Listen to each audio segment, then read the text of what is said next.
નમસ્કાર એસએમટી ન્યૂઝમાં હું દિનેશ મકવાણ આપનું હાર્દિક સ્વાગત કરું છું। જોઈએ સૌપ્રથમ આજના મુખ્ય સમાચાર। ભરૂચ શહેર જિલ્લામાં રામલલ્લાની અયોધ્યામાં પ્રાણ પ્રતિષ્ઠાને લઈ અનેક સ્થળોએ ધાર્મિક કાર્યક્રમો યોજાયા। ભરૂચ શહેરમાં શોભાયાત્રાઓ સાથે મંદિરોમાં મહાઆરતી સહિતના કાર્યક્રમો યોજાયા। નર્મદાના કાંઠે રામ જાનકી મંદિરે 1.25 લાખ દીવડાઓની આરતી। અંકલેશ્વરના નાગલ ગામે મર્યાદા પુરુષોત્તમ ભગવાન રામે અશ્વમેઘ યજ્ઞ રાખના ટેકરાનું આજે પણ રહસ્ય અંક બંધ। અંકલેશ્વરના સુરવાડી બ્રિજ ઉપર પતંગ દોરીથી ગળું કપાઈ જતા વાહન ચાલકનું મોત। ઉત્તરાયણ બાદ પ્રથમ કિસ્સો। ભરૂચમાં રામલલ્લાની પ્રાણ પ્રતિષ્ઠાને લઈ કેસરી રામના ઝંડા સાથે તો બીજી તરફ યુવક કાળા વાવટા સાથે 2 વ્હીલર ઉપર નીકળ્યો। પોલીસે અટકાયત કરી કાર્યવાહી કરી હોવાના આક્ષેપ સાથે મામલો ઉચ્ચ કક્ષાએ પહોંચ્યો।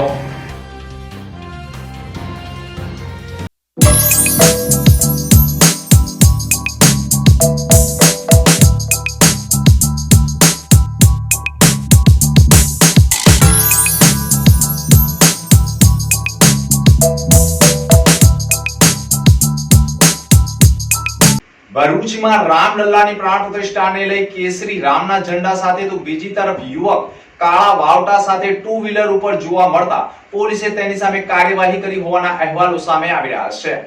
રામ જન્મભૂમિ ઉપર રામલલ્લાની પ્રાણ પ્રતિષ્ઠાને લઈ સમગ્ર ગુજરાતમાં વાતાવરણ રામમય બની ગયું છે અને જાહેર માર્ગો ઉપરથી જય શ્રી રામના નારાઓ સાથે 2 વ્હીલર વાહનો ઉપર રામના ઝંડા સાથે પસાર થઈ રહ્યા છે।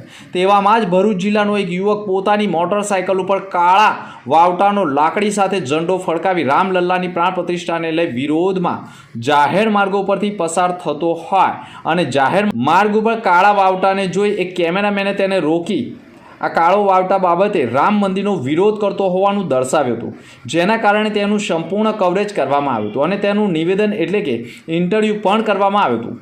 વિડીયો અને ઇન્ટરવ્યૂ સોશિયલ મીડિયા ઉપર મૂકવામાં આવતાની સાથે જ કાળા વાવટા સાથે ફરનાર ચેતન ગોહિલની ભરૂચ પોલીસે અટકાયત કરી હોવાની ચર્ચાઓ વચ્ચે તેની અટકાયત કયા કારણસર કરાય છે તેવા સવાલો ઊભા થતા તેઓએ તાત્કાલિક લેખિતમાં અરજી આપી હતી અને કયા નિયમ મુજબ તેની અટકાયત કરી તેવા સવાલો ઊભા કરી સમગ્ર મામલો ઉચ્ચ કક્ષા સુધી પહોંચાડી સમગ્ર મામલાને સુપ્રીમ કોર્ટ સુધી લઈ જવાની પણ ચીમકી આપવામાં આવી છે અને આ મામલે ઉચ્ચ કક્ષાના લોકોએ પણ જેની અટકાયત કરી છે તેના સંપર્કમાં હોવાની માહિતી સાંપડી રહી છે। અંકલેશ્વરના સુરવાડી બ્રિજ ઉપર પતંગ દોરીથી ગળું કપાઈ જતા વાહન ચાલકનું સારવાર દરમિયાન મોત નીપજ્યું હતું। ભરૂચ જિલ્લાના અંકલેશ્વર પંથકના મોતાલી ખાતે રહેતા હરિઓમ પ્રસાદ સીતારામ માલાકાર પોતાની મોટરસાયકલ લઈ અંકલેશ્વરના સુરવાડી બ્રિજ પાસેથી પસાર થયા હતા। તે દરમિયાન અચાનક પતંગની દોરી તેમના ગળામાં આવી જતા તેમનું ગળું કપાઈ ગયું હતું અને લોહી લુહાણ અવસ્થામાં તેઓ ઢળી પડ્યા હતા। તેઓને સારવાર માટે નજીકની હોસ્પિટલમાં લઈ જવાતા ટૂંકી સારવાર દરમિયાન તેઓનું મોત થતાં પરિવારમાં ગમગીની ફેલાઈ ગઈ હતી।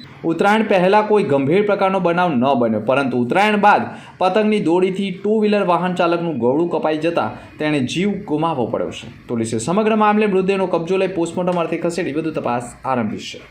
જાડેશ્વર વિસ્તારમાં એપેક્સ મલ્ટી સ્પેશિયાલિસ્ટ હોસ્પિટલનો શુભારંભ કરાયો હતો। ભરૂચના પાંચબત્તી ખાતે apex multi specialist and trauma centre ઘણા સમયથી તબીબી સેવાઓ આપી રહી છે। જોકે હાલના શહેરમાં જાડેશ્વર વિસ્તારનો ઘણો જ વિકાસ થતો હોય છે અને ત્યાંના લોકોને આરોગ્યલક્ષી સેવા લેવા માટે શહેરમાં ન આવવું પડે તે હેતુસર apex multi specialist and trauma સેન્ટરના સંચાલકોએ જાડેશ્વરના ચામુંડા મંદિર નજીક આવેલા લંભેશ્વર મહાદેવ મંદિર ખાતે અદ્યતન આરોગ્ય સંભાળ સુવિધાઓ સાથે apex multi specialist and trauma centre Jadeshwar યુનિટીનો ભરૂચના ધારાસભ્ય રમેશ મિસ્ત્રી, દીવ અને દમણના ભાજપના પ્રભારી દુષ્યંત પટેલ, વાગરાના ધારાસભ્ય અરુણસિંહ રણા, હોસ્પિટલના director doctor Ketan Doshi, doctor ઇફરાન પટેલ, ડૉક્ટર વસીમ રાજ સહિત મહાનુભાવોના હસ્તે રિબિન કાપીને શુભારંભ કરાયો હતો, જેમાં મોટી સંખ્યામાં મહાનુભાવોને આમંત્રિત મહેમાનોએ શુભેચ્છકોને ઉપસ્થિત પાઠવ્યા હતા। અંકલેશ્વરના નાગલ ગામે મર્યાદા પુરુષોત્તમ ભગવાન રામે અશ્વમેઘ યજ્ઞના રાખના ટેકરાનું આજે પણ રહસ્ય અંકબંધ છે। ભરૂચ અને અંકલેશ્વર ભૂમિએ પણ તપોભૂમિ અને આધ્યાત્મ ધૂમભૂમિ તરીકે પૌરાણિક ધર્મગ્રંથોમાં પણ આજે પણ ઉલ્લેખ જોવા મળે છે। હિન્દી બાવન અને ધન્વંતરી વન તરીકે પ્રચલિત અંકલેશ્વર ખાતે આવેલા નાગલ એક બંદર તરીકે જગ વિખ્યાત હતું અને મા નર્મદાના કિનારે આવેલા નાગલ ગામ ખાતે મર્યાદા પુરુષોત્તમ ભગવાન રામે કરેલા અશ્વમેઘ યજ્ઞના રાખના ટેકરા રૂપે બનેલા રામ ટેકડી એક રહસ્ય આજે પણ બની રહ્યું છે. 21મી સદીની પેઢીએ આજે બહુ જૂજ અંકલેશ્વરના પૌરાણિક અને ધાર્મિક તપોભૂમિ વિશે જાણકાર હશે. એક સમયે નર્મદા નદી અંકલેશ્વર હાલના નગરમાંથી વહેતી થતી અને માંડ 5 કિમીના અંતરે આવેલા નાગલ ગામ એક નાગલ બંદર તરીકે જગ વિખ્યાત હતું. મોટા મોટા વહાણો અહીં લંગર લડતા હોવાથી તેનું નામ નાગલ પડ્યું છે. ત્યારે પૌરાણિક ગ્રંથો અને નર્મદા પુરાણમાં ઉલ્લેખ મુજબ ભગવાન રામ વનવાસ દરમિયાન અહીં પ્રસાર થયા હતા અને ભગવાન રામે મા નર્મદાના પવિત્ર નાગલ ઘાટ પર અશ્વમેઘ યજ્ઞ કર્યો હતો. જે યજ્ઞમાં ઉત્પન્ન થયેલા રાખનો ઢગલો આજે પણ રામ ટેકડી તરીકે ઓળખાય છે, જે બાબતે આજની પેઢી બહુ જૂજ માહિતી ધરાવે છે. 1962માં ઝિયોલોજી વિભાગે પણ ખોદકામ કરતા અમૂલ્ય સિક્કા મળ્યા હતા. ભગવાન રામે યજ્ઞ બાદ અશ્વમેઘ માટે રહેલ રથ આ યજ્ઞ સ્થળે હોમ્યું હતું. જે રથ માટે મોગલ ગાયકવાડ સહિત અનેક રાજા રજવાડાએ પણ પ્રયત્ન કર્યા હતા, પરંતુ તે રાખના ઢગલાઓમાંથી નીકળતા ભમરાના ઝુંડે પણ ખોદકામ ના કરવા દેતા ખરેખર રામ ટેકડીમાંથી નીકળતી રાખનું રહસ્ય આજે પણ અંકબદ્ધ રહ્યું છે. તો આજે પણ જ્યાં પણ રામ ટેકડી પર ખાડો ત્યાં રાખ જ નીકળે છે. 1962માં ભારત સરકારના જીઓલોજી વિભાગે અહીં ખોદકામ કર્યું હતું, જેમાંથી અનેક રતન, સિક્કા તેમજ હાડકાં નીકળ્યા હતા, જેના અભ્યાસ તેમજ સંગ્રહાલય મૂકવા લઈ ગયા હતા અને સંજોગો વસાત જે તે વખતે કામગીરી અટકી જતા આજે પણ રામ ટેકડીમાંથી નીકળતી રાખનું મૂળ રહસ્ય અંકબંધ રહેવા પામ્યું છે. અંકલેશ્વર તાલુકાનું આ નાંગલ ગામ એટલે કે જે નર્મદા નદીના કાંઠે આવેલ જે રામ ભગવાને યજ્ઞ કરેલો હતો એ ગામ છે. આ ગામમાં ભગવાને જ્યારે યજ્ઞ કરેલો હતો એ વર્ષો વટી ગયા. આ હેડમ્બા વન તરીકે ઓળખાતું નાગેશ્વર બંદી તરીકે ઓળખાતું નાગેશ્વર બંદર પર જ્યારે વહાણો મોટા મોટા વહાણો નાગર કરતા હતા ત્યારે પછી આ ગામનું નામ નાંગલ પડેલ હતું. આજે પણ હાલની પરિસ્થિતિમાં અમે જ્યારે અહીંયા ખોદકામ કરીએ છીએ ત્યારે અહીંયા અવશેષો મળી આવે છે, રાખો મળી આવેલ છે. અહીંયા ઘણા બધા સંતો એવા છે કે અહીંયાથી જે રાખો લઈને ભભૂતિને યુઝ કરે છે. બસ આ ગામને એવી ઈચ્છા છે આ ગ્રામજનોની કે આ પૌરાણિક ધર્મ જગ્યા છે તો આ ડેવલપ થઈ જાય એવી ઈચ્છા છે ગ્રામજનોની. અંકલેશ્વરમાં રિક્ષામાં બેસાડવા મુદ્દે એક રિક્ષા ચાલકે બીજા રિક્ષા ચાલકને ધક્કો મારી દેતા નીચે પટકાતા મોત થયું હોવાના પ્રકરણમાં હત્યાનો ગુનો દાખલ કરાયો છે. અંકલેશ્વરમાં મુસાફરોને બેસાડવા બાબતે બે રિક્ષા ચાલકો વચ્ચે મારામારી થઈ હતી, જેમાં એકે બીજાને છાતીમાં ધક્કો મારી દેતા પડી જવાથી તેનું મોત થયું હતું. જેથી બેભાન થયેલા રિક્ષા ચાલકને સંબંધીઓ પ્રથમ ઘરે અને ત્યારબાદ સારવાર અર્થે હોસ્પિટલ લઈ ગયા હતા, જ્યાં તેને ડોક્ટરોએ મૃત જાહેર કર્યો હતો. પોલીસે ધક્કો મારનાર રિક્ષા ચાલકની ધરપકડ કરી છે અને અંકલેશ્વરના તાળફળિયામાં રહેતો મોહસિન પઠાણ રિક્ષા ચલાવી પરિવારનું ગુજરાન ચલાવી રહ્યા છે. ગત રાત્રે 11 વાગ્યાના અરસામાં પીડામણ નાકા પાસે તેઓ રિક્ષામાં મુસાફરો બેસાડ્યા હતા. તે દરમિયાન જ કસબાતીવાડ સબજેલ પાસે રહેતા રિક્ષા ચાલક રફીક ઇરફાન શેખ સાથે મુસાફર બેસાડવા બાબતે ઝઘડો થયો હતો, જેમાં રફીક શેખે મોહસિન ખાન પઠાણને જોરથી છાતીના ભાગ ઉપર ધક્કો મારતા તે રોડ ઉપર જ પટકાયો હતો, જેથી તેને બેભાન થઈ જતા આસપાસના લોકો ભેગા થઈ ગયા હતા અને મોહસિને તેમના ઘરે લઈ ગયા હતા, પરંતુ તે ભાનમાં નહીં આવતા હોસ્પિટલમાં ખસેડવામાં આવ્યા હતા, જ્યાં તબીબોએ તેને મરણ જાહેર કર્યો હતો. આ મામલે સલમા બાનુ પઠાણની ફરિયાદના આધારે પોલીસે આરોપી સામે ગુનો દાખલ કરી કાર્યવાહી કરી હતી. માતાએ વિદ્રિક અક્ષમ બાળકો માટે આશીર્વાદ છે અને હું મમતાને ખૂબ અભિનંદન પાઠવું છું. જુઓ નેહલ ગઢવીએ શું કહ્યું. વર્લ્ડ ભરૂચી વોહરા ફાઉન્ડેશન સંચાલિત મમતા રિહેબ સેન્ટરનો મમતા મહોત્સવ યોજાયો હતો. આ દુનિયાના સ્પેશિયલ અને માસૂમ બાળકોએ પોતાની અનોખી કલાકૃતિ બતાવી છે અને પધારેલા મહેમાનોની આંખો આંસુઓથી ભરાઈ ગઈ હતી. આ મહોત્સવના ખાસ મહેમાન તરીકે નેહલ ગઢવી હાજર રહ્યા હતા અને તેઓએ મમતાની કામગીરીને બિરદાવી ખૂબ અભિનંદન પાઠવ્યા હતા. WBVFના વર્લ્ડ પ્રેસિડેન્ટ જનાબ અય્યુબ અક્કુજી સાહેબની અધ્યક્ષતામાં મહોત્સવ યોજાયો હતો. વિશેષ પુષ્પા ઇમ્પોસિબલના એક્ટર અને બાળકો પૈકી ઉદાહરણરૂપ એવા હંસ એસ્લોટ ઉર્ફે ગોલુ અને તેમના માતા પિતા હાજર રહ્યા હતા. મહોત્સવમાં મમતા એડવાઇઝરી સમિતિના સભ્યો મેઘનાબેન જોશી, ચેતનાબેન દેસાઈ અને યેસા શેઠ ઉપસ્થિત રહેતા. સેન્ટરના ઇન્ચાર્જ જનાબ હનીફ પટેલ સાહેબે પણ જણાવ્યું હતું કે મમતા એ આવા બૌદ્ધિક અક્ષમ બાળકો માટે ઉમેદો અને હોંસલાઓની દુનિયા છે અને અમે એમની આ દુનિયાને હંમેશા સાચવી રાખીશું અને આ બાળકો ઈશ્વરે આપેલા આપણા તમામની જવાબદારી છે. ખૂબ મોટી સંખ્યામાં મહેમાનો અને આવા બાળકોના માતા પિતા પણ ઉપસ્થિત રહ્યા હતા. નમસ્તે, હું છું નિહેલ ગઢવી. આજે ભરૂચ ખાતે એક અદ્ભુત કાર્યક્રમ થયો. લોકો સ્પેશિયલ બાળકો, દિવ્યાંગ બાળકો, એવા કેટલા નામે, દેવદૂતના બાળકો, એવા કેટલા ઉપનામો આપી એક વર્ગને હંમેશા સમાજથી દૂર રાખે છે, એક ખૂણો આપે છે. મિત્રો, ભરૂચમાં એક અદ્ભુત સેન્ટર છે, મમતા રિહેબિલિટેશન સેન્ટર, કે જ્યાં આવા બાળકો માટે, આવા વાલીઓ માટે એક વિસામો બનીને ઉભરી રહ્યું છે. અહીંયા 150થી વધુ દીકરા દીકરીઓ છે કે જેને ફિઝિયોથેરાપીથી લઈ ઓક્યુપેશનલ થેરાપી, સ્પીચ થેરાપી, જે એક થેરાપીની સેશન છે એ 500, 700, 800 રૂપિયા, 1000 રૂપિયાની કલાકની હોય, એ તમામે તમામ નિઃશુલ્ક આપવામાં આવે છે. અહીંયા કેટલી બધી એવી વાતો છે કે જે તમે વિદેશથી જઈ અનેક મહાશહેરોમાં જઈને ન મળે એવી બધી થેરાપી આ સેન્ટરમાં આપવામાં આવે છે. મિત્રો, સમાજને એક બહુ નમ્ર અપીલ છે કે આપણે અનેક જગ્યાએ દાન આપતા હોય છે, અનેક જગ્યાએ કામ આપતા હોય છે, થોડુંક કામ આ બાળકો માટે કરીએ, થોડુંક ધ્યાન આ બાળકને પણ આપીએ. કારણ કે ઈશ્વરે જો સમાજમાં આ બાળકને મોકલ્યા છે તો કે એવી શ્રદ્ધા સાથે કે આ 8 અબજની વસ્તીમાં આટલા 105 બાળકો તો સચવાય જ જાય ને, એટલી કરુણા આ ભરૂચ જિલ્લામાં ન નીકળે. આપ સૌની નમ્ર વિનંતી છે કે આવો સાથે મળીને આ બાળકને સમજીએ, એના મા બાપની કરોડરજ્જુને થોડીક સીધી કરીએ અને આવા મમતા રિહેબિલિટેશન સેન્ટર જેવા સેન્ટરને વધુને વધુ માત્ર ફંડના કારણે આવી સંસ્થાઓને ક્યાંય તકલીફ ન મળે એવી ખેવના રાખી અને આ યોગ્ય લોકોને યોગ્ય વાત પહોંચાડી, જેથી કરીને આ બાળક પણ શિક્ષણ તાલીમ થકી મારા અને તમારા જેવું ઘણું બધું નોર્મલ જીવન જીવી શકે છે. ક્ષમતા તો એની પાસે છે, પાખ તો છે. સમાજે માત્ર આકાશ ને અવકાશ આપવાની જરૂર છે. ભરૂચ શહેર જિલ્લામાં રામલલ્લાની પ્રાણ પ્રતિષ્ઠાને લઈ અનેક સ્થળોએ ધાર્મિક કાર્યક્રમો સહિત 1.25 લાખ દીવડાની આરતી, શોભાયાત્રા સહિતના કાર્યક્રમો યોજાયા હતા. જાડેશ્વર નજીક આવેલા નેશનલ હાઈવે 48 પાસે આવેલા શ્રી રામ જાનકી હનુમાન મંદિર પણ 1.25 લાખ દીવડાઓથી મહાઆરતીનું આયોજન કરવામાં આવ્યું. પ્રભુ શ્રી રામ મંદિરના નિર્માણ કાર્ય અને પ્રતિષ્ઠા મહોત્સવની વર્ષોથી ભારત વર્ષ આતુરતાથી રાહ જોતું હતું. 500 વર્ષથી જે શરણની રાહ જોવાતી હતી તેનો અંત આવ્યો છે અને શ્રી રામલલ્લાની પ્રાણ પ્રતિષ્ઠા મહોત્સવ અને ઉમંગ સાથે યોજાઈ રહ્યો છે. ભારતભરમાં શહેરો, જિલ્લાઓ, ગામડાઓમાં અનેરો ઉત્સાહ જોવા મળ્યો હતો. ભરૂચ જિલ્લામાં પણ ભવ્ય શોભાયાત્રાઓ અને ધાર્મિક કાર્યક્રમોની ઉજવણી કરવામાં આવી હતી. ભરૂચમાંથી પસાર થતા નેશનલ હાઈવે 48 કેબલ બ્રિજ નજીક શ્રી રામ પ્રાણ પ્રતિષ્ઠા મહોત્સવની ઉજવણીના ભાગરૂપે શ્રી રામ જાનકી હનુમાન મંદિર ખાતે હિન્દુ સંગઠનો દ્વારા વિવિધ સ્થળોએથી શોભાયાત્રા કાઢવામાં આવી હતી અને શ્રી રામ જાનકી હનુમાન મંદિર ખાતે તેનું સમાપન કરાયું હતું. હિન્દુ સંગઠનો દ્વારા અને શ્રી રામ જાનકી હનુમાન મંદિરના સંયુક્ત ઉપક્રમે 1.25 લાખ દીવડાઓ પ્રગટાવી મહાઆરતીના આયોજનો કરવામાં આવ્યા હતા.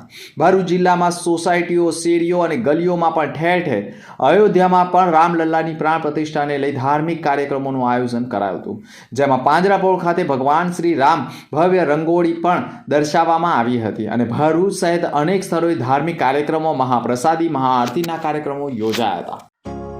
मेरे प्रभु श्री राम का लाल निशान लहराएगा, भारत की सरजमीन पर अब एक ही नारा छाएगा। जय श्री राम बोलो, जय श्री राम, जय श्री राम बोलो, जय श्री राम, जय श्री राम बोलो, जय श्री राम, जय श्री राम बोलो, जय श्री राम, जय श्री राम, जय श्री राम।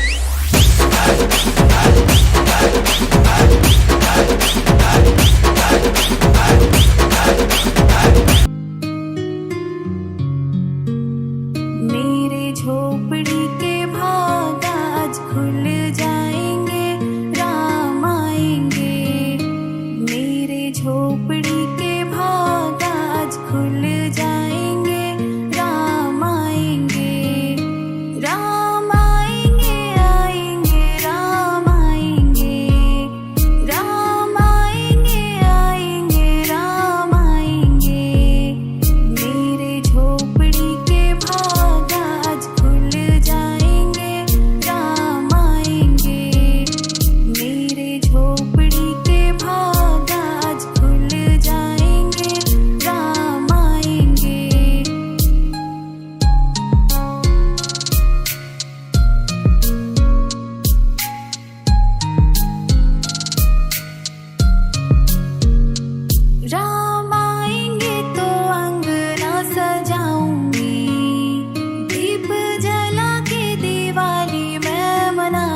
केसरी के लाल मेरा झोला लाएगा मेरी राम जी से कह देना जय सिया राम मेरी राम जी से कह देना जय सिया राम मैं राम संग जपता तुम्हारा सदा नाम मैं राम संग जपता तुम्हारा सदा नाम अपने राम जी से कह देना जय सिया राम मेरी राम जी से कह देना जय सिया राम मैं राम संग जपता तुम्हारा सदा नाम मैं राम संग जपता तुम्हारा सदा नाम अपने राम जी से कह देना जय सिया राम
मेरे प्रभु श्री राम का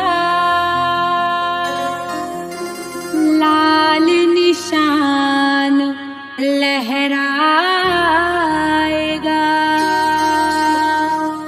भारत की सरजमीन पर अब एक ही नारा छाएगा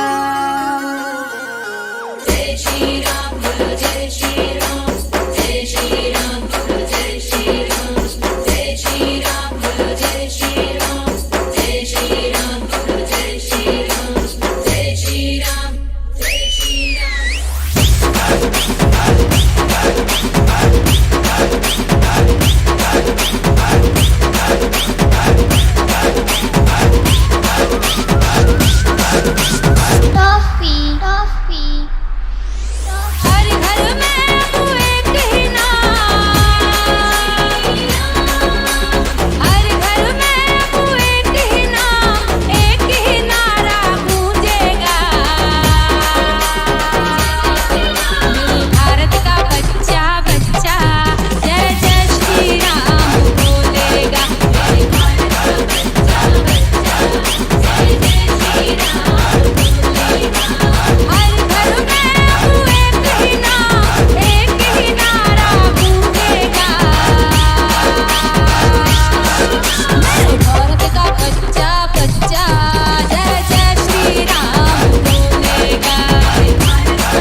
Vaibhav Remix.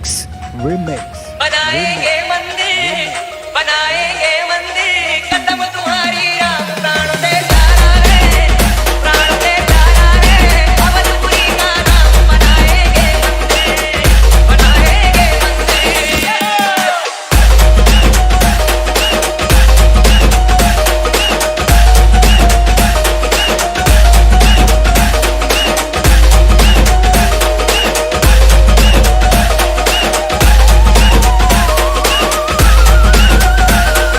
सपना ये पूरा करके रहेंगे हमने मन में ठाना हर हद को हम पार करेंगे देखेगा ये जमाना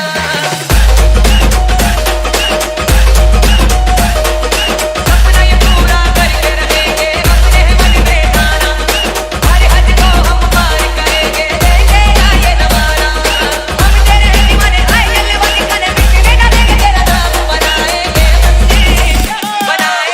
मंदिर कदम तुम्हारी राम प्राण दे प्यारा रे प्राण दे प्यारा रे अवधपुरी का नाम बनाएंगे मंदिर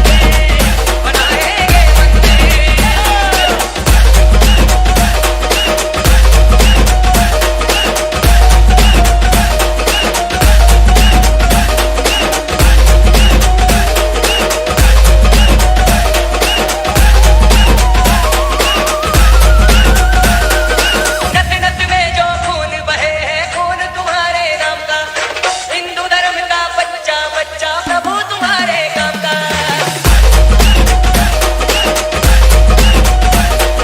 नस नस में जो खून बहे है खून तुम्हारे नाम का हिंदू धर्म का बच्चा बच्चा प्रभु तुम्हारे काम का अब हमें नहीं होश भरा दिल में जो शिकायत कुछ भी हो हमारी राम बनाएंगे मंदिर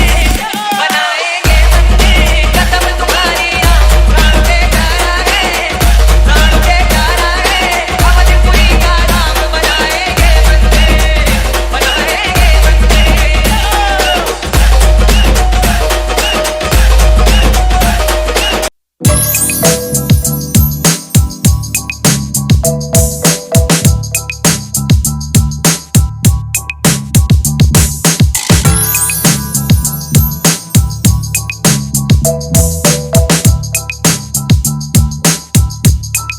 અંતમાં મુખ્ય સમાચાર પર ફરી એક નજર. ભરૂચ શહેર જિલ્લામાં રામલલ્લાની અયોધ્યામાં પ્રાણ પ્રતિષ્ઠાને લઈ અનેક સ્થળોએ ધાર્મિક કાર્યક્રમો યોજાયા. ભરૂચ શહેરમાં શોભાયાત્રાઓ સાથે મંદિરોમાં મહાઆરતી સહિતના કાર્યક્રમો યોજાયા. નર્મદાના કાંઠે રામ જાનકી મંદિરે 1.25 લાખ દીવડાઓની આરતી. અંકલેશ્વરના નાગલ ગામે મર્યાદા પુરુષોત્તમ ભગવાન રામે અશ્વમેઘ યજ્ઞ રાખના ટેકરાનું આજે પણ રહસ્ય અંક બંધ. અંકલેશ્વરના સુરવાડી બ્રિજ ઉપર પતંગ દોરીથી ગળું કપાઈ જતા વાહન ચાલકનું મોત. ઉત્તરાયણ બાદ પ્રથમ કિસ્સો. ભરૂચમાં રામલલ્લાની પ્રાણ પ્રતિષ્ઠાને લઈ કેસરી રામના ઝંડા સાથે તો બીજી તરફ યુવક કાળા બાવટા સાથે 2 વ્હીલર ઉપર નીકળ્યો. પોલીસે અટકાયત કરી કાર્યવાહી કરી હોવાના આક્ષેપ સાથે મામલો ઉચ્ચ કક્ષાએ પહોંચ્યો. તો આ તે અત્યાર સુધીના સમાચાર. નવા સમાચાર સાથે ફરી મળીશું. નમસ્કાર. I don't even know